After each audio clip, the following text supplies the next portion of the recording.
Russell Brand is promoting a star-studded Wembley concert next month to raise money and create awareness for people affected by drug and alcohol addiction. Earlier, Russell Brand came into Channel 4 News to discuss drugs, sex, consciousness and privacy. A former heroin addict himself, he believes the only real solution to drink and drug addiction is total abstinence. He also recently told MPs that addiction should be treated as a medical, not a law enforcement problem. Is he right? This idea of abstinence, which I think a lot of people do believe is the answer, are there enough outlets for that? I think there's enough outlets. I think the problem, John, is funding and awareness, both of which Comic Relief and I are eager to address. I didn't know that not drinking and not taking drugs were an option. I know it sounds sort of obvious if you're not a person with addictive tendencies, but sort of from the onset of adulthood, drugs and alcohol were my way of just coping with the world. And I think increasingly it's seen less as an extreme problem and more... I mean, everyone knows someone that's got alcohol and drug issues somewhere in their lives or their family. And the purpose of this fund is to make sure those people can get the correct treatment, because I think the reason it's an unpopular cause, John, I imagine, is because the people that suffer from the illness are annoying to be around, this vomiting and social and people think they brought it on themselves. I think there is an element of that, because it seemed like, you know, that there is some volition involved in lifting the wrists to the lips or plunging a syringe into the arm. But what precedes that, you know, neurologically, what precedes that biologically, and I suppose then you get into what is choice. Let's look at what you looked like in those days. All right. Quite sweet. That's roughly you are a pretty boy. Pretty boy. Yeah, I mean... had you brought it on yourself? Well, yeah, I mean, sort of no one was forcing me. And were you obnoxious? Yeah, it was a really annoying little twerp. But I think that... but for me, drugs and alcohol were a solution to an emotional and perhaps even spiritual problem, a feeling literally of disease, unhappiness, inability to cope with life. And I think that when people stop using drugs and alcohol, they need another system or program of behaviour, and that's what we're hoping to give people access to, a different way of living, a different way of coping with the problems that lead to drugs and alcohol. When you talk about abstinence, all these years on, yeah, do you still talk to yourself as somebody who abstains, or have you got through all that and you're just somebody who just doesn't drink and take drugs? Even now, 10 years on, not drinking and not using drugs is a daily part of my life. Abstinence has to become an active component as using and drinking was.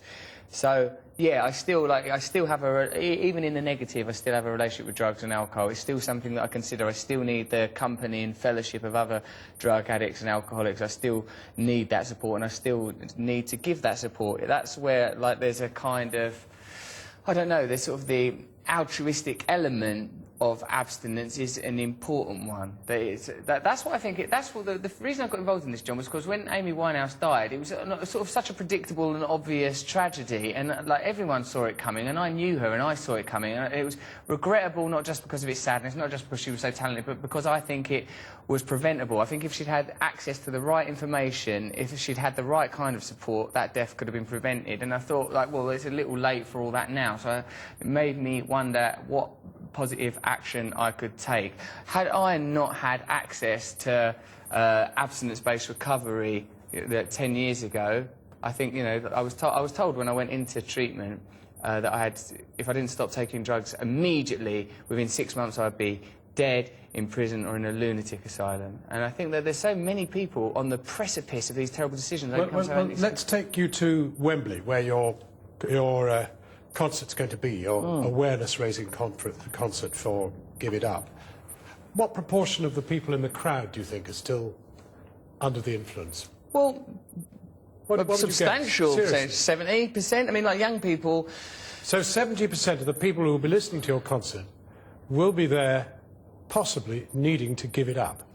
Not necessarily, actually, John, because it's not a sort of a puritanical moral argument. I think that some people, perhaps you're among them, can safely take drugs and safely drink alcohol. It's not like no one should drink. It's not a puritanical Cromwellian argument against fun. It's like some people, clearly I was different. When I used to hang out with my mates and we used to drink and take drugs together, they'd all have a laugh. I'd go and get arrested and beaten up, or like, you know, or like sort of start crying with my elbow through a window.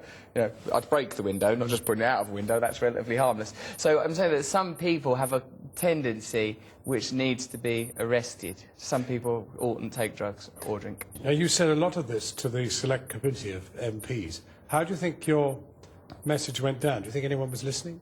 I wouldn't imagine so. I think those things are typically for display rather than function. But I think that there's increasing evidence that abstinence-based recovery is the most viable solution to the problem of addiction, and I think that that message is being received from elsewhere. And you don't think that in terms of legalisation, that's the issue? What you want is medicalisation? Yeah, I've never met a drug addict that cared about its legal status. I've never been with a drug addict who, what, this is illegal? Oh my God! I wish someone had told me. People are going to take drugs because they need to. So I think the criminal argument is almost redundant. The reason that it's problematic for me is because it enforces an attitude that it's a criminal behaviour as opposed to a health problem.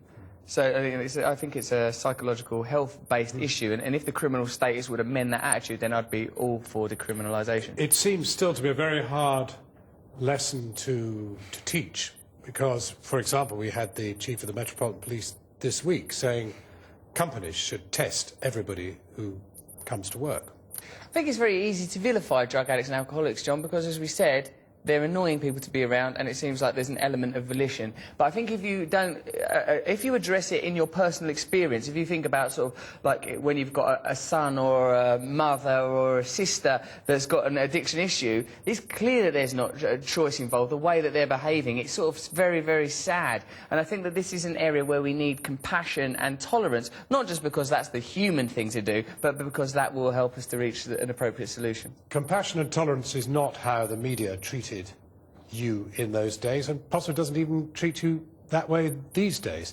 And I'm wondering what you made of Leveson and the way in which people in public life have their private lives unravelled by tabloid media. I think that, again, my attitude towards those inquiries is that the function that they fulfil is one of artifice and masquerade as opposed to actually addressing any problem.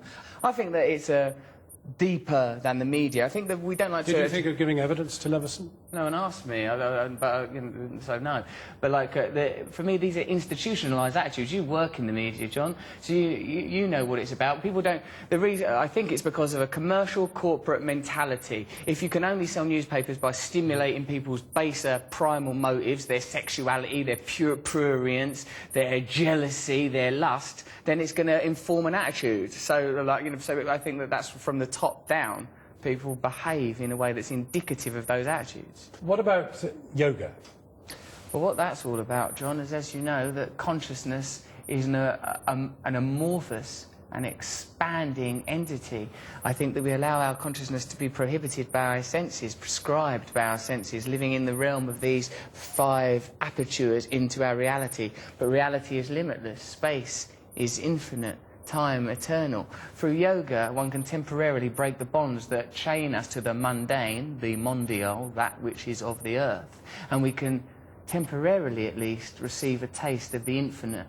This has been a key to your recovery. You sound like a sort of New Age prophet, you know. Prophet, you say? Yes. Jon Snow there just said that I sound like a New Age prophet. Well... Any particular one? Look at the beard, look at the hair. Well, a spot of the Jesus Christ. There it is. I'm out. It's not going to get any better than that. Across public life, who's most in need of yoga? I think we all need to be having daily spiritual experiences. I suppose you want to start with people in power because they're setting agendas and they're imposing ideas. So if you ran the country, you'd have the cabinet out on their mats?